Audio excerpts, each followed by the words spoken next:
Hello and welcome to One North Stories. Today we're in a bit of a different setting, a proper recording studio, courtesy of our guests, Vivek at SquareX. Vivek, welcome to One North Stories. Thanks so much for having me on the show. Super excited to get an opportunity to speak with you. Okay, so you're a bit different than most of our guests. You're tech entrepreneur, which is common with most of our guests. But you're in the IT space, and you've started SquareX several years ago. So maybe start by giving us a bit of your background. What you did prior to SquareX and what led you to starting SquareX here in Singapore. Yeah. So, I'll probably start all the way in the beginning, which is almost 22 years back. And that is really where I got very interested in cybersecurity. Started off when I saw that there were some attacks happening on Yahoo, Alta Vista. Some of those search engines no longer remain. Yes. And that is really where I heard that this German hacker Mixter has used a bunch of tools and brought these sites down using something called DDoS attacks. Yeah. So I was probably around 2021 at that time. Became very curious is, how just one person could have so much power to bring down all of these massive sites. And that is really where my curiosity ended up peaking, went, downloaded the tool, understood nothing of it.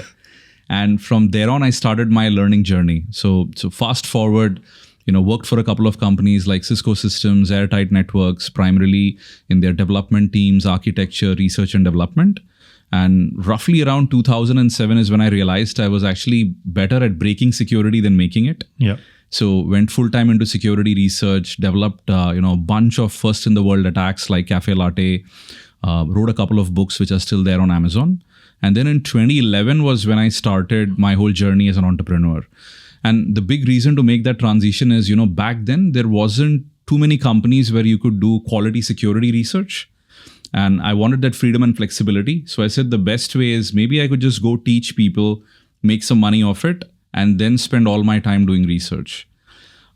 So fast forward 1 to 2 years, I was literally teaching the who's who, right from the US Defense to the European Council General, going all around the world doing this. And eventually I kind of realized that there was an opportunity to build wireless monitoring products. And that was really the very first product that the company had built, which we ended up selling exclusively to a lot of government agencies. And along the same time, I think security was going mainstream. And a lot of people couldn't figure out how to, work to build internal security against hackers and all of that. And that's when I founded Pen Tester Academy, which was a labs in the cloud company where people could come in and do red blue teaming exercises. I think almost 20% of Fortune 500 companies were customers, defense agencies, grew that company and exited that in 2022, sold the company as well, the second one. And then during all of that time, I think I was working so closely with red teams I had a very nuanced understanding of how attackers were breaking in. And that's when I figured, attackers are increasingly targeting employees when they're on their web browsers, because we spend 90% of our time on Chrome or, Firefox or whichever browser. And that is when I decided, hey, browser security is still very early stage. People haven't looked at it as much. And that was the whole inspiration behind starting SquareX, is building a browser native, browser first class citizen cybersecurity product, which can deploy very simply as a browser extension and allow you to protect your employees against attacks like, phishing, man in the middle, browser in the middle, a bunch of them. So that is kind of in a nutshell, the very scenic story of how I started SquareX. So you said you got interested when you were 20, 21, 22 years old. Did you have a formal comp sci background or kind of self-taught from that age? Yeah, that's a great question. So I think I only got my first computer when I was 19. Okay. And I was way back in India at that time, and computers used to cost a crazy amount of money. So my dad literally had to set aside 3 months of his pay to buy me a compact Presario. Yeah. You might remember. I remember the name. Yeah. So I think when I got into engineering, which was the Indian Institute of Technology, I got into electronics and communication, which wasn't really computer science. Yeah. But I spent a lot of time alongside just teaching myself. So I'm completely self-taught when it comes to cybersecurity and most of computer science. Okay. So a lot of people, you didn't do continuing ed and research. Your research was on the side, if you will. Yeah, I would say that, when I started in the engineering institute itself, I pretty much ignored all my electronics and communications courses. So that became the side gig. Yeah. And I spent a lot of time just teaching myself, and that's how things. And I was lucky enough, my very first job was directly into cybersecurity with Cisco Systems. So the good news was, even though there was a little bit of disconnect during the study period, post that was entirely cybersecurity all through. Okay. So you mentioned how you built Pentastar as this training ground, right? Training ground, and then you saw the continued opportunity to browser security. Was that a very natural progression, or kind of like you had to kind of like stop, rethink, and then see the browser as this, new, let's say, sort of blue ocean for security? That's a great question. So in Pentester Academy, we did something unconventional, which is we were really teaching people how attackers were breaking in. And when you do that, you're always thinking like an attacker. And a lot of times these large red teams from banks and financial institutions used to come to me and say, hey, Vivek, we feel like, is there a way that our users could be compromised? So a lot of the attack techniques that we ended up building and, sharing with them was all about what they call initial access, which is somehow make one of the employees of a company, download and run something, or probably, go ahead and probably do a credential stealing attack and things like that. So to your point, what happened is we've started slowly figuring out that the rest of the security products were actually good at solving cloud security, endpoint, and all of that. But we were very easily able to smuggle attacks through the browser when showing all of this to these big organizations. And that is what led to the realization that this is a big gaping hole in the security industry today. Yeah. And that led to that, kind of natural transition in saying, hey, I've done attacks for almost 2 decades. This time around, let's actually do something different and go on the defender's side. Okay. So just curious, help us understand a little bit about browser security. So we know HTTPS, the S, like we always look for the S. And we also know, again, phishing attacks, like you said, through employees, clicking malicious links and whatnot. So what do you guys actually do to kind of protect through the browser security? Yeah. So at this point in time, literally all application access in the enterprise happens through the web browser, whether it is your internal CRM systems, your HR systems, external websites, and whatnot. And that is really where, attackers use a variety of techniques. I guess phishing was one example that you'd given. I'll give you another example before moving into exactly what we do. Today, with AI becoming so popular, every time, let's say, OpenAI or ChatGPT comes up with a new version, attackers will go out there and say, download this free browser extension and you can get access to the premium version of the product. Okay. But when you install that extension starts stealing credentials, exfiltrate data and whatnot. So what's really happened is the browser almost has become a full-blown application platform where people are viewing web apps, installing extensions and whatnot. And that is really where what SquareX is doing is building a product which allows enterprise security teams to inspect every single activity happening in the browser and giving them the ability to block or isolate these activities. So the phishing example, what would end up happening is, let's say a user ends up receiving a link and you click on it and this is a DBS Bank lookalike. Yeah. So SquareX's product sitting in the browser as a simple extension can look at the page, immediately locate that there is a logo which is exactly DBS's logo. And based upon that, it immediately looks at the HTTPS URL that you mentioned and it sees this is a non-DBS link. So by using technologies like OCR, brand recognition and things like that, we are able to figure out when a phishing link is actually impersonating a known brand and block that page right there. So we go about blocking attacks in over 20-25 categories, over 400 unique attacks at this point in time, spread across the length and breadth of how attackers are trying to target people when they're on the browser. Okay. So, as a user then, do you notice any latency? Or is it, there's got to be some latency there. That's a great question. So interestingly, over the last 10 years, browser companies have realized that as people spend more and more time doing work on the browser, watching movies, Netflix, whatnot, the browser needs to be a very performant platform, right? With very little latency. Imagine today, if you played a Netflix movie and things slow down because video processing is going on, you would never use the browser. Yeah. So there are technologies like WebAssembly and all of this, which is natively built into browsers today, which we leverage similar to a Netflix and other websites like Figma, image processing and whatnot, to almost at native speed run our product. So to your point, 10 years back, 100%.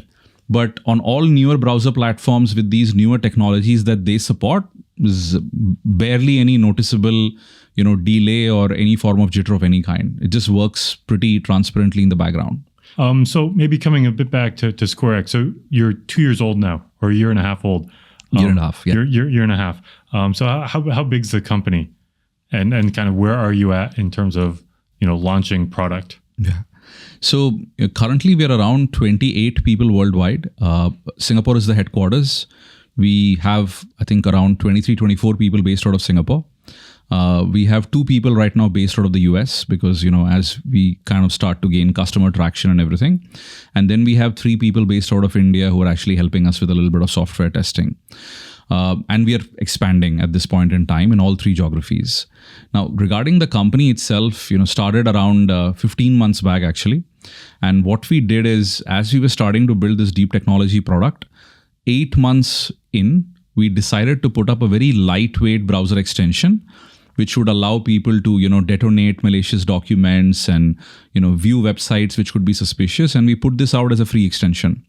We could test it, number one, and also see how people respond from a user experience perspective. I think in the last 8 months, we've had over 200,000 cybersecurity and IT people worldwide install and use this extension. And in May of this year at RSA in California, we ended up launching the enterprise version of the product. Incredibly, we just started selling around 2.5 months back. We've already started closing customers. And currently, we are speaking to some of the largest companies in the world, including one of the largest airlines in the world, the largest airport in the world. So I think the enterprise traction has been phenomenal, and we are compounding. And we feel like by early next year, we will have a couple of poster child logos, primarily from the US market and maybe a few from Southeast Asia as well. Okay. And so, these are enterprises essentially buying your product or SaaSing your product to protect themselves, protect their employees, protect their kind of networks from these types of attacks. Exactly. So a typical use case is, or rather a typical deployment would be, a large airline, 70,000 employees. They would subscribe to SquareX as a SaaS product. Generally, these are annual contracts. And then their security IT team would end up deploying the browser extension on every browser. Yeah.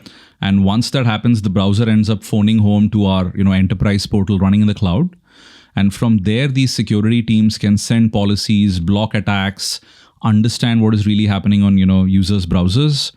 And yeah, that's exactly how we deploy it from an end customer perspective. Okay.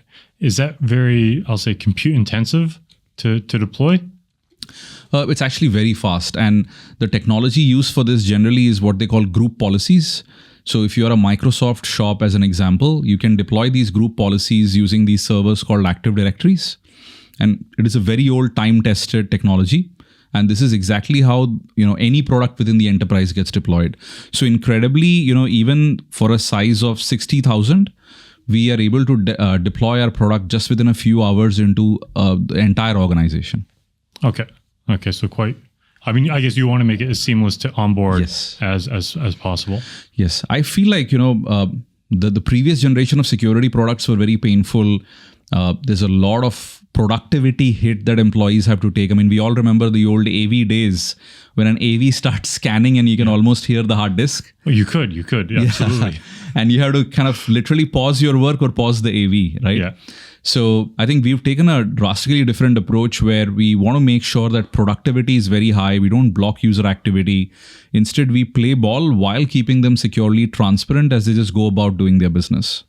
Okay. Just want to take maybe a tangent, but on the same topic. So I understand you were at DEF CON recently and gave a talk about breaking secure web gateways for fun. Yeah. And profit was the title. So tell us a little bit about that topic and what you've learned through that experience. Yeah. So when I started SquareX at that point in time, when I started looking at the industry, and I said, okay, who are the incumbents? What kind of technologies exist today to solve the same problem?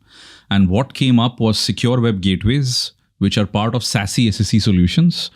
And sorry, SaaS. SaaS, yes, yeah, secure access, services edge. Okay, so secure access service. Okay. And that's really where what we kind of like figured is, if we look at all of these incumbent technologies, we felt that they had come of age. They were all created around 10 to 15 years back, when web applications were, not as complex, web browsers were simpler, web protocols were fewer, and it was actually possible to look at very, very basic network traffic to infer application layer attacks. But today the web is very different, right? Everything is a web app. Web apps are exceptionally complex, very, very responsive. Browsers are complex, where you're running extensions, doing a lot of stuff. Technologies have exploded through the roof. And this is really where, in this new modern web age, I think a secure web gateway, which is nothing but a cloud proxy which inspects traffic going in and out, unfortunately is too weak to just look at network traffic and infer application layer attacks. Now, these are the old guards of the industry. And that is really where we said, okay, rather than go customer by customer and show them what is the problem, why not try to see if we could, get an opportunity in a peer-reviewed, very respected conference to be able to speak at the world level on the main stage. So we did a lot of prep work, submitted, talked about 25 different architectural vulnerabilities in these SWGs, which unfortunately can't be fixed. And the whole talk had the intended effect. So it was a main stage talk at DEF CON. Now, I think there's over 1,500, news outlets who ended up covering this. We have all the big major vendors talking to us, including prospective customers. So I think in cybersecurity, a new product line generally gets created when there is a class of attacks which invalidate what older technologies are able to secure. And we feel hopefully this talk is going to usher in that change when it comes to browser security. Okay, so maybe I want to ask an ignorant question, kind of as a user. So we have I'll say the big three browsers: Safari, Microsoft Edge, and Chrome. And then we can put forth Mozilla Firefox, much less use, but it's still there. Yeah. So if I use those as a consumer now, not as a business, but as a consumer, and then you talk about the secure web gateways, how secure am I as a user using these? Without something like SquareX? Yeah. I think at this point in time, very insecure.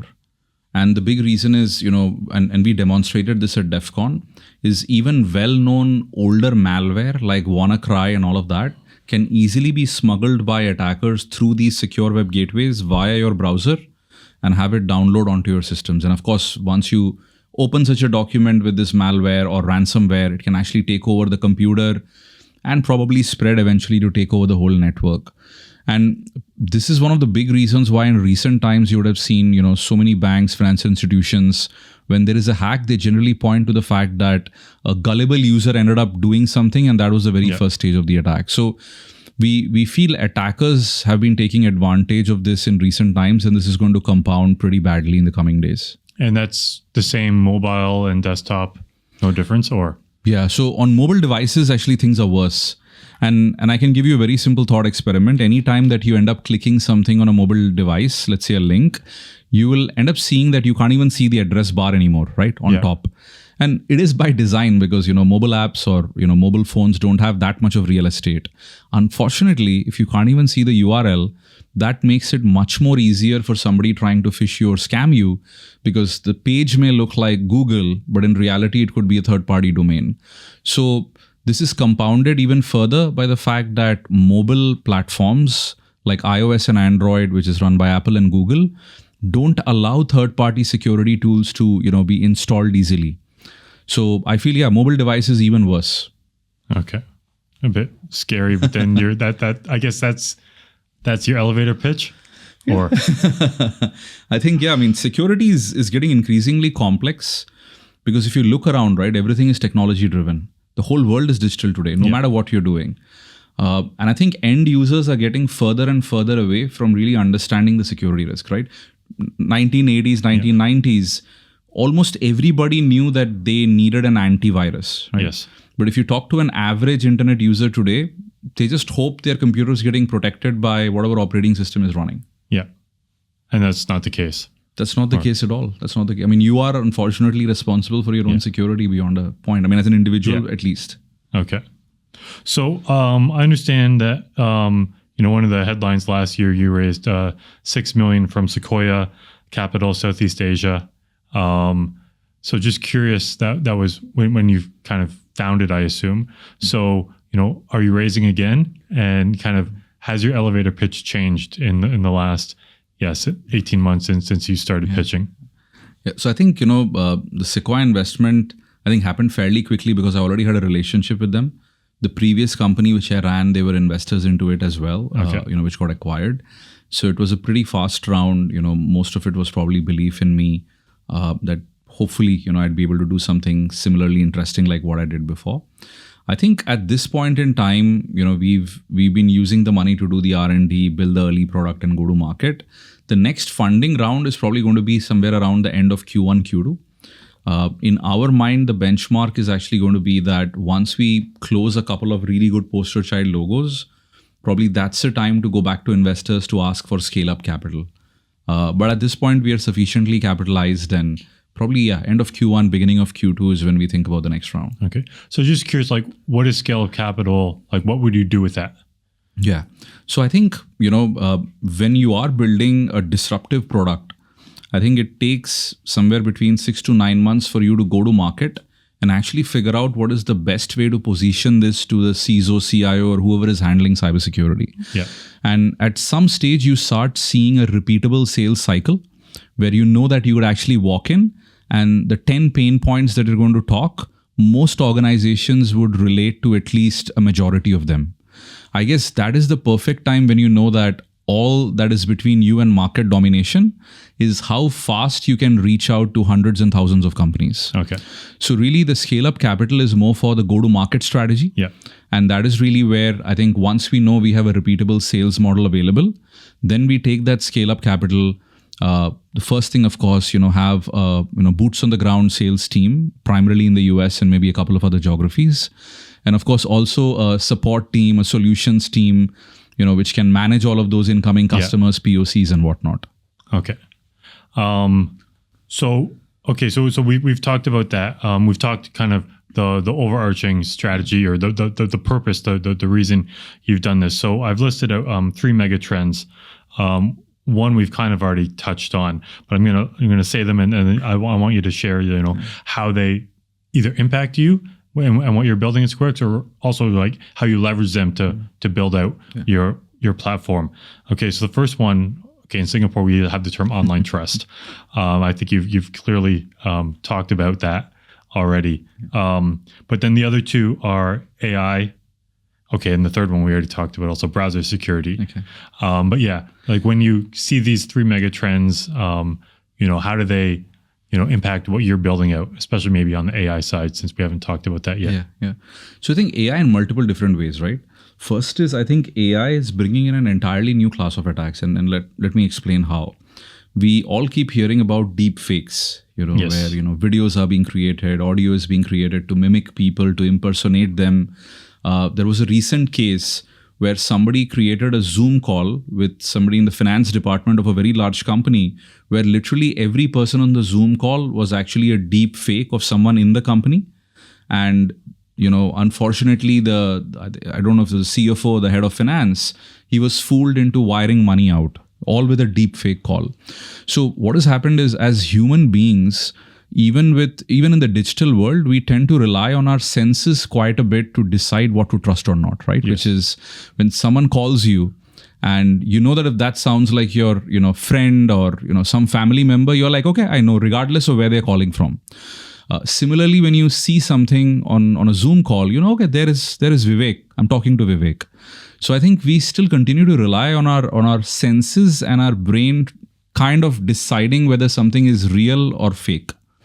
Unfortunately, with deep fake starting to get more and more convincing, we will be unable to rely just on our senses to decide whether something is real or fake in the digital world. Yeah. I think this is going to pose a very, very big cybersecurity challenge, because now imagine a lot of things end up changing, right? Voice recognition systems are useless. Image recognition systems are going to be rendered useless. Who knows, for what it's worth, at some stage, retina scans and all of that might also be rendered useless. So I feel a new age of security products need to address all of this. Literally imagine that you're sitting in the browser and a Zoom call starts and the product immediately tells you, hey, this is actually a fake, Vivek impersonator, right?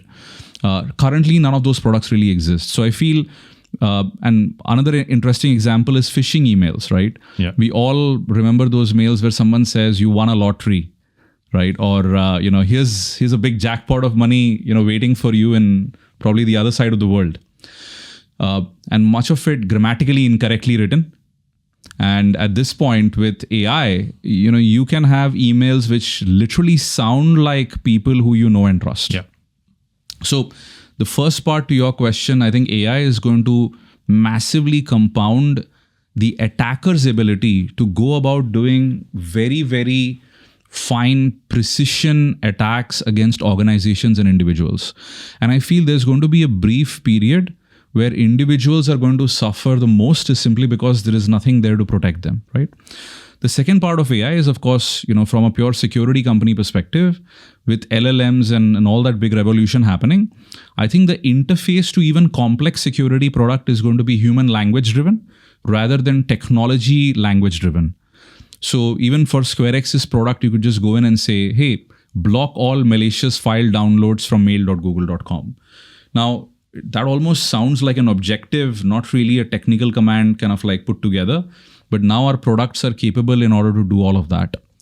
The third part is, of course, us using AI and other security companies using AI, running in the browser itself to run machine learning algorithms to do attack detections and whatnot. I would say definitely the most worrisome part still remains the fact that attacker capability has compounded.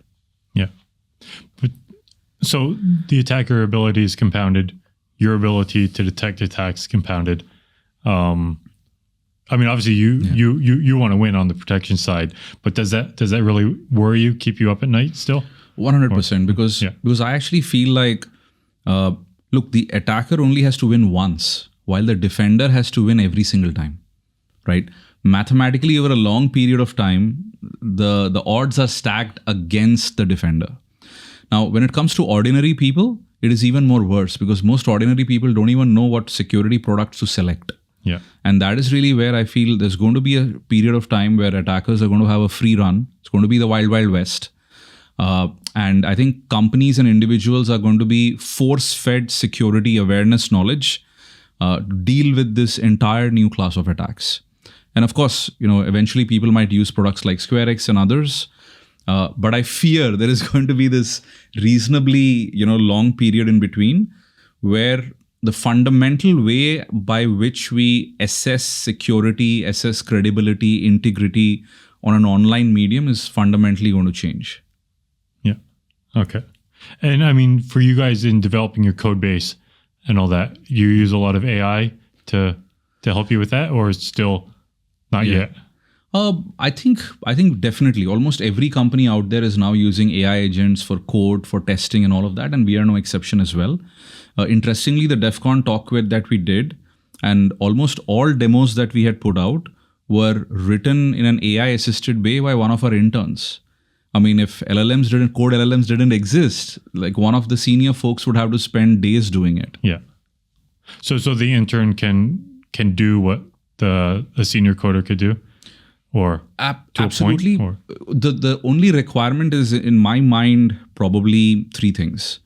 One is the ability to break a large problem down into smaller modules, because of course LLMs still can't work with high-level objectives. Yeah. You have to be very, very precise and prescriptive in the way you describe what they need to build. The second is having the ability definitely to look at the code generated by an LLM and make sure this is actually going to work under all circumstances. And the third part is, of course, being able to rigorously test and, run that feedback loop with the LLM once again. So we would say the smarter interns, the ones who probably anyway, later in the industry would end up being, the good senior folks.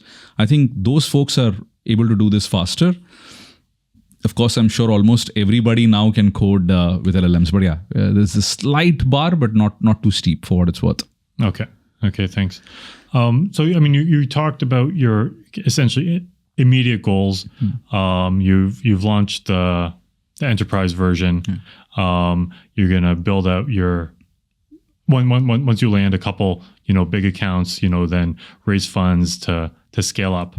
What's let's say the midterm or long-term goal for you as SquareX? Yeah, I think at this point in time the product is in pretty good shape.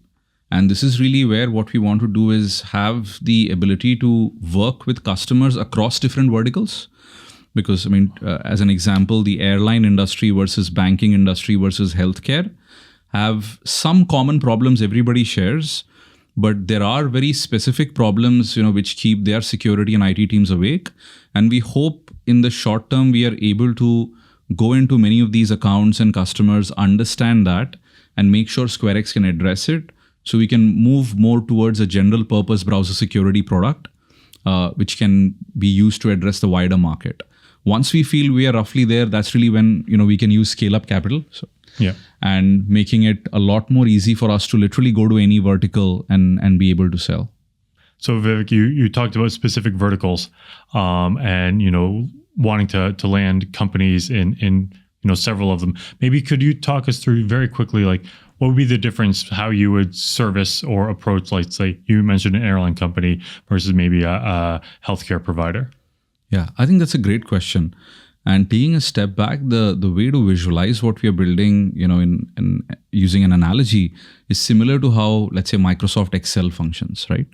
Excel is a platform where you can put in data, and then any organization can go about creating formulas and macros to address their business use cases. So which is a consulting company could go, do something in there. A banking company could go do something differently, and so on and so forth. So I think SquareX's web browser security platform is built in an exactly identical way. It is a platform where you can go about detecting, inspecting, and then blocking attacks.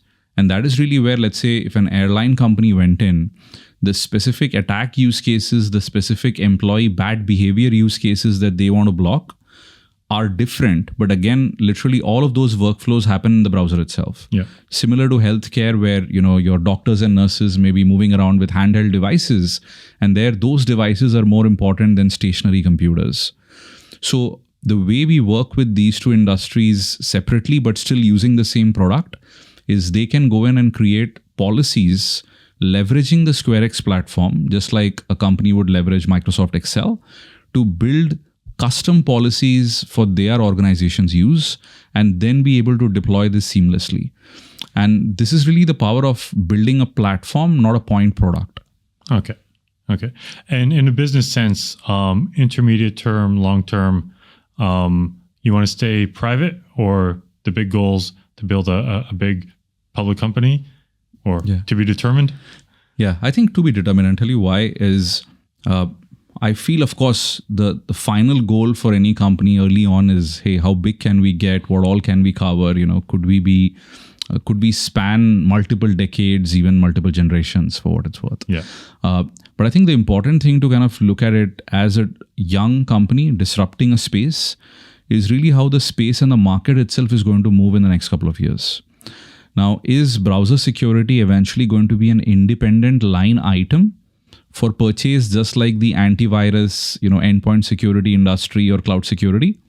Or is this something eventually customers believe needs to be part of, endpoint security or some other solution?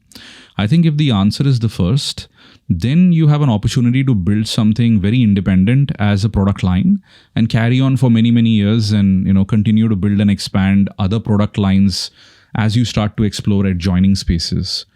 But if it is the latter, which is your customers decide, and I love this quote where somebody told me, you aren't in the market that you believe you are. You're in the market your customers believe you're in. Yeah.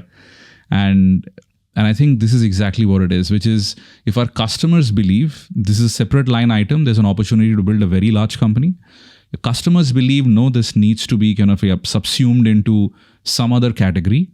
Then I think at some point in time for us, the best strategy would be to align and maybe, get acquired by a very large company, which probably has a bunch of products in one of those categories. And then subsume your technology into their stack. Yeah. Okay. So, you touched on this a little bit. Maybe a bit more specific about this next step for you and the team, and how will you kind of know that you're successful? Like both you maybe as the founder, entrepreneur, but then your team as well. Yeah. Because we all need to be motivated by seeing the success that comes from the work and the work that we contribute to. Yeah, I think almost every 6 to 9 months, startups go through very phenomenally difficult transformations and transitions, right?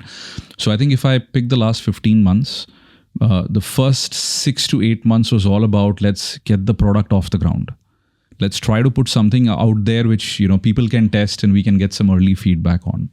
The next 6 months was more about productizing that for enterprises. And in each of these phases, the whole focus of the company was very different, right? Yeah, I can imagine.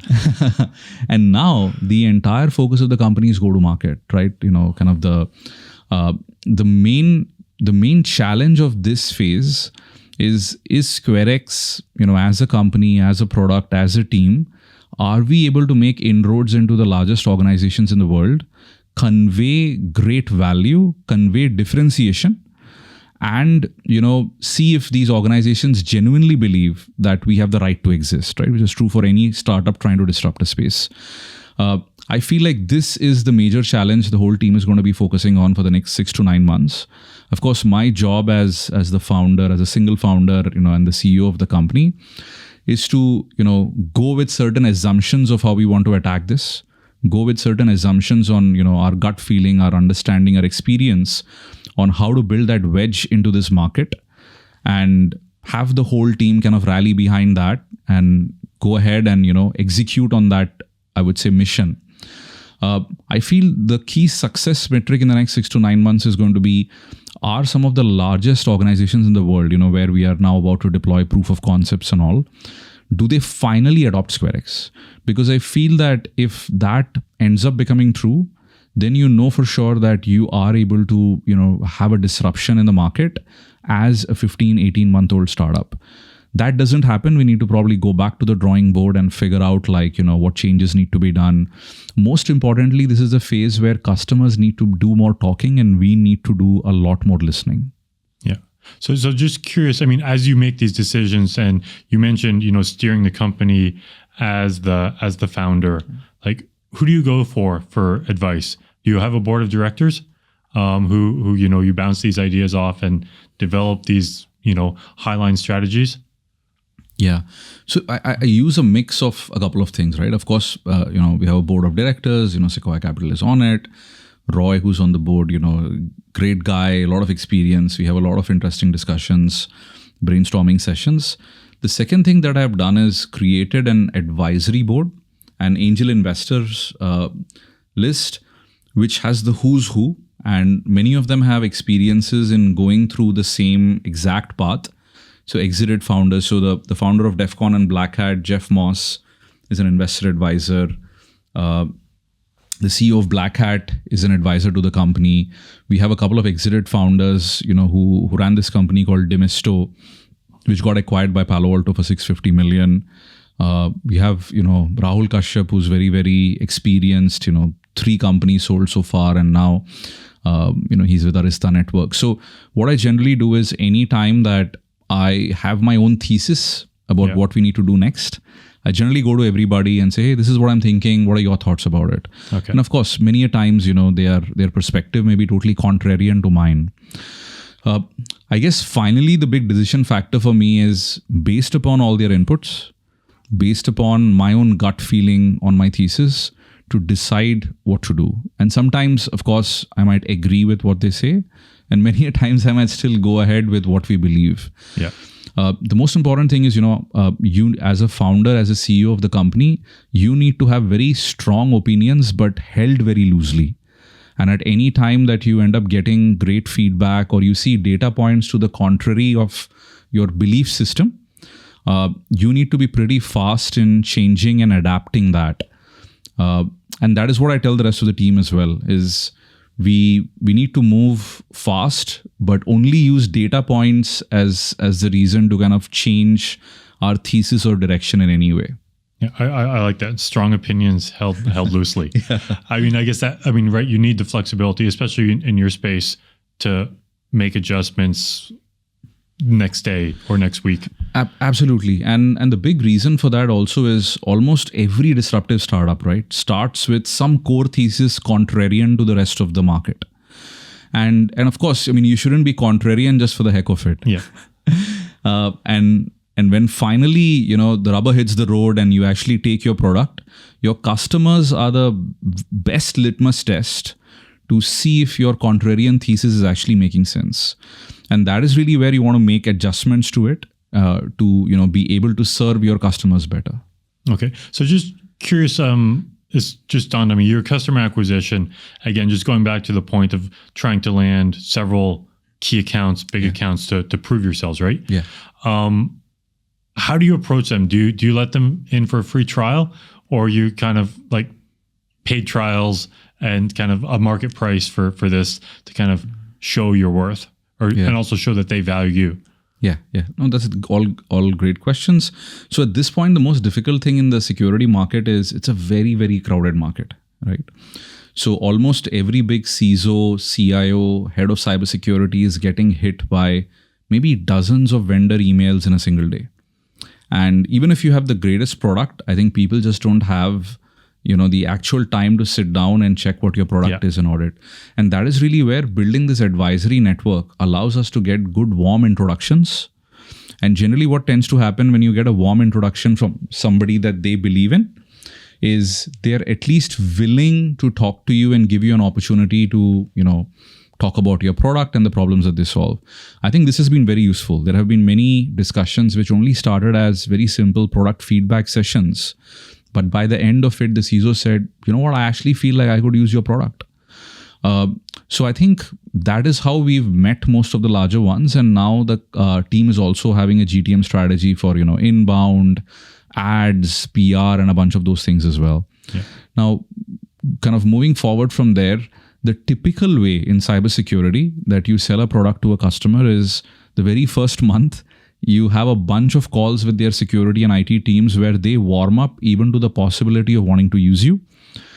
They talk about different use cases, and hopefully you're able to, show to them with some very simple demos that you're able to solve their problems. Once that happens, we go into what is called a proof of concept stage. Proof of concept is really they using your product and deploying it first with the security team to test it. And if they're happy with that, they may end up deploying, with a few hundred of their employees. If that works out, is really when you go into the whole legal purchasing phase. Okay. Now, the whole industry at this point in time, at least in cybersecurity, runs the POC completely free of charge, because this way the customer feels like he could evaluate, but he already hasn't paid for something he may not even eventually like. And that's how we do it as well. I mean, you can't, unfortunately, change the ground realities of the market. But I guess, he's not paying you, you're not getting cash, but he's paying you in terms of his effort. His effort, his time, time. Yeah. I assume it's a lot of team time to evaluate you. Absolutely. I can tell you that the key learning that I've had is it takes sometimes 2 to 3 months to get the whole team on board, that everybody gives you a thumbs up and says, let's go do a POC.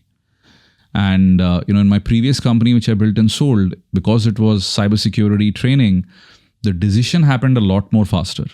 But hey, what SquareX is building is an inline cybersecurity product residing on every computer. Yeah. There's data security, data privacy, workflow control, bunch of things that organizations have to look at before they make that decision. Yeah. So I think that was an interesting wake-up call, a slightly surprising aspect, because I felt the product was so differentiated. We could just go walk in, show, and everybody would clap. And, the very next day there's deployment discussions. But I've realized you have to be very patient, and you have to kind of slowly work your way where people get confident enough that they want to work with you. Okay. Just a side question. I don't know if this is really relevant. So during this, let's say you get in the door, you get this, let's say, trial phase with 200 users. They're testing it, right? Live testing. Do you get to see all the feedback that they're giving you, even if you, let's say, don't close the sale? Like essentially, this whole the data from that Do they own? Do you own? Yeah, that's a great question. So yeah, I mean, most of the time what happens is before you even do a POC, there is a non-disclosure agreement, and there is almost a legal agreement around the POC. And typically the customer owns it. So after the POC, if they do decide not to go ahead, we are legally obligated to go about destroying all data. Okay. During the POC phase, what we try to do is try to set up some success KPIs, right? Because the worst thing is you give somebody a product and they're doing whatever with it, and at the end of 30 days, you get to hear a verdict, right? That is really where we plan it out in such a way that if we agree to give you a free POC, then every week your team needs to jump on a call with us, show us how they are using it, tell us problems that they are facing. Yeah. And in most cases, we also try to push them to give us the ability to monitor the product ourselves so that we can send them reports, suggestions, and feedback, all along that POC process. Okay. Maybe jumping away from this, but still in the security domain. So we have behind us your comic book. Yeah. Could you tell us a little bit of backstory on how did that come about? Yeah. So right after I had sold Pentester Academy, I had a bit of free time in my hands, and of course, as a very deep technical guy, I had never dabbled along with anything artistic. But how this came about to be is, my son came to me, and because my elder son came to me, and he's 11, and he asked me because he was seeing me at the house, more often now. So he was like, "Hey, what do you really do? Right? Like, what work do you do?" And I said, "Look, you're old enough to go Google my name." I said, "Go Google my name and see what I do and come back and tell me," which he did. And there were a lot of news articles and websites where it was mentioned that, I was one of the top hackers in the world, in India, wherever. So he came back and he said, "Oh, you're a hacker. You steal things from people." And that is really when I realized that the mainstream narrative of the word hacker was very negative. Almost to an extent, people believed that this was almost a crime to be a hacker, right? While in the 90s, when I really got into all of this, hacking was about curiosity. Hacking was about pushing systems to their limits and whatnot. So then I said, okay, no matter however I try to explain this to my son, he isn't going to get it. And that's when I realized almost every kid that age goes through, reading comic books and whatnot. Yeah. And now, of course, we live in the age of superheroes, right? Marvel movies and all of that. So then I said, why not create a hacker vigilante comic book, but do something different rather than the Matrix where, Neo shows his hand and the skies part. Yeah. In this case, why not make it hyper realistic? Why not go about talking about hacks and incidents and giving people an understanding of how it is done? So that was the motivation. I hired an entire team based out of Singapore. Again, I can't draw to save my life, but I can storyboard for what it's worth. Okay. So I did the storyboarding. I wrote most of the initial dialogues, and then I had the team come in and kind of like take over. So even though you only see one, we are done with 6 editions. Yes. The remaining 5 are pending with me for the past, I think, 12 months for the final review. But yeah, that was the backdrop story. I think people loved it. We give it out in all security conferences.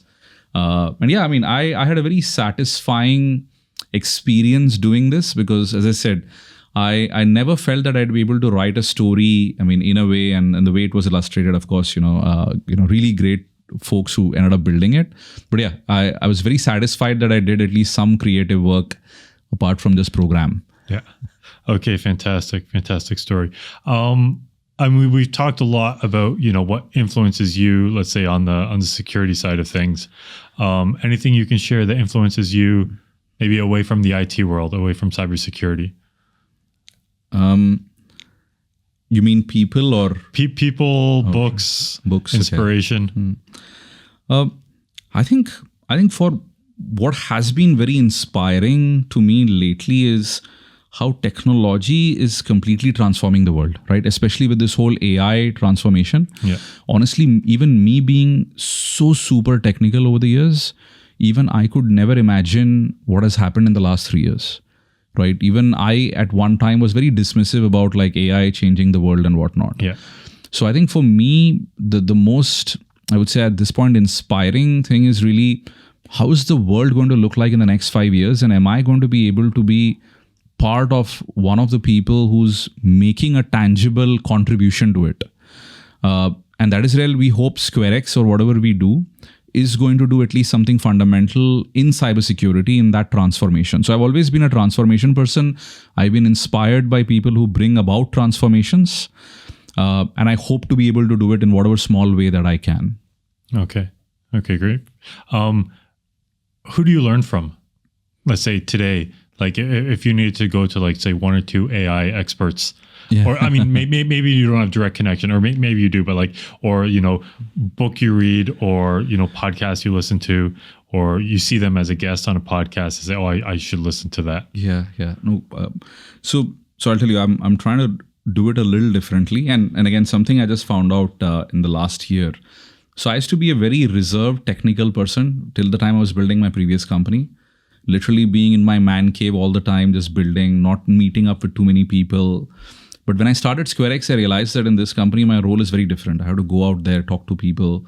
And one of the most incredible things I found is when you go about talking to, people who love what they do, people who may have accomplished a lot in their fields, I think their individual stories and, what they did, how they did is very motivational. Yeah. So I do listen to a lot of entrepreneurial podcasts and all of that, of course. But alongside with that, I tend to spend a lot of time trying to meet people who, based upon their story, I start admiring, and I say, oh, wow, I would never have expected this person to probably do this. And then going and trying to sit with that person, understand how they think, and to truly try to pick up those 2 or 3 interesting things I might try to imbibe in my, my whole, personal or work life. Okay, great. Thanks. So we're going to wrap up. Anything else you want to specifically plug or share today? I think I would kind of like end by saying the digital world is fundamentally going to change in the next few years, especially driven by AI. And that is really where, cybersecurity, how people are getting hacked is also going to very fundamentally change. I think no individual, whether technical or non-technical, can now get away without knowing at least some security awareness about gadgets they use, technology that they use. And this is probably something one should start learning at school itself, right? And then beyond. And so I think my final message is just around security awareness, is try to build your own security awareness around, what could happen when you use all of these technologies. And yeah, I mean, of course, last but not the least, go check out SquareX, SQRX.com. Okay, great. Thanks for your time today, Vivek. Yeah, thank you so much. Thanks for having me on the show.